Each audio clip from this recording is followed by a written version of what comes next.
সেই সময়টা যদি চলে আসে আমরা কি করব? তখন আল্লাহ রাব্বুল আলামিনের হাবিব বললেন কামা সানা আসহাবু ঈসা ইবনে মারইয়াম, ঈসা ইবনে মারইয়াম যে ঈসা ইবনে মারইয়ামের সঙ্গী সাথীরা সাহাবারা যে পথ অবলম্বন করেছে তোমরাও সেই পথ অবলম্বন করবে। নবী নবীর বলে আসে আল্লাহ দিনের দাওয়াত করতে পারে, আল্লাহ মুমিনের কাছে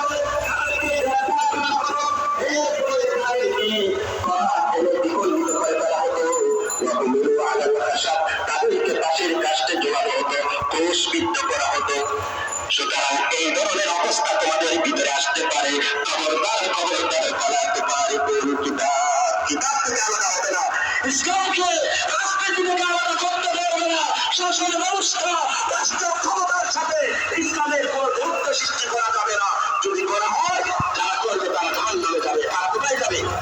জাহান্নামে যাবে। সুতরাং নবী করিম সাল্লাল্লাহু আলাইহি ওয়াসাল্লাম একটি হাদিসের মধ্যে বলেছেন যে দুনিয়ার মানুষদেরকে বলে দিচ্ছেন যে এই যে ইসলাম ওয়া সুলতান, ভাই থেকে ভাইকে আলাদা করার কোন সুযোগ ইসলামে আছে? লা ইয়াসলুহু ওয়াহিদুন মিনহুমা ইল্লা বিসাহিবিহি।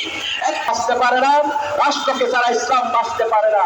সুতরাং ইসলামকে যদি বাঁচাতে হয় ইসলাম নিয়ে রাজনীতি করে এই ইসলামকে রাষ্ট্র ক্ষমতায় আমাদের মিল্লাতের ভিতরে আকুলু কওলি হাযা ওয়া আস্তাগফিরুল্লাহ লি ওয়া লাকুম ওয়া লিসাইরিল মুসলিমিন। আসসালামু আলাইকুম ওয়া রাহমাতুল্লাহি ওয়া বারাকাতুহু।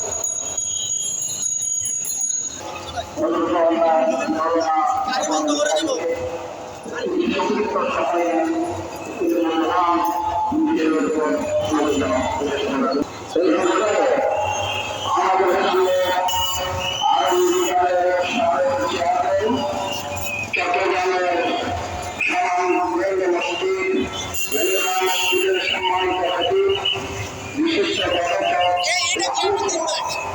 Doctor Mahmudul Hasan, doctor Mahmudul Hasan.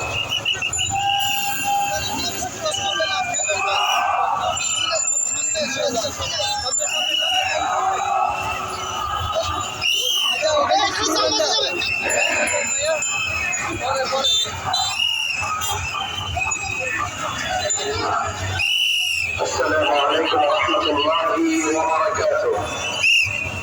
এদিক থেকে বন্ধ করতে, তাহলে ওদিক থেকে والصلاة والسلام على رسول الله وعلى آله وصحبه أجمعين.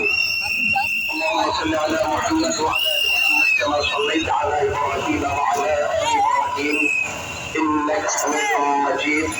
اللهم بارك على محمد وعلى آل محمد كما باركت على إبراهيم وعلى آل إبراهيم إنك حميد مجيد. أما بعد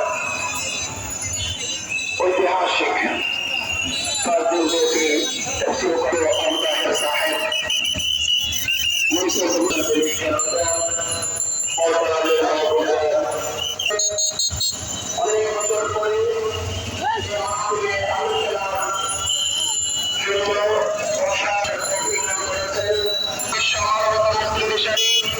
سيد المرسلين خاتم النبي والمتكلمين محمد رسول الله صلى الله عليه وسلم الخطيب জীবনের প্রতিদিনের অনুসরণ করা প্রতিটা মুমিন মুসলমানের জন্য ফরজ। মাগফিরাত কামনা করছি সব আল্লাহর বান্দাদের যারা ইমানের সঙ্গে যারা কাজ করেছিলেন সবাই এর ভিতরে দুর্যোগ চলে গেছে।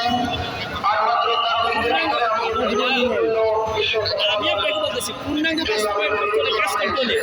প্রতি ঘরে ঘরে যাইতে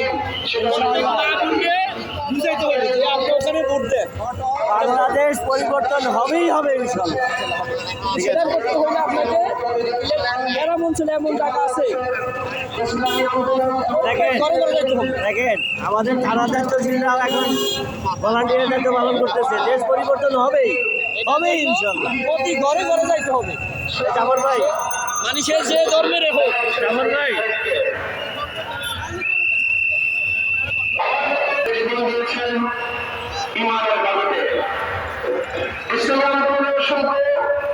যখন এই নিষ্পাপ মানুষগুলোকে ফাঁসির কাছে নিয়ে যায়, জেলের ভিতরে আটক করে দেওয়া হয়, বিভিন্ন রকম যদি আমাদের কাছে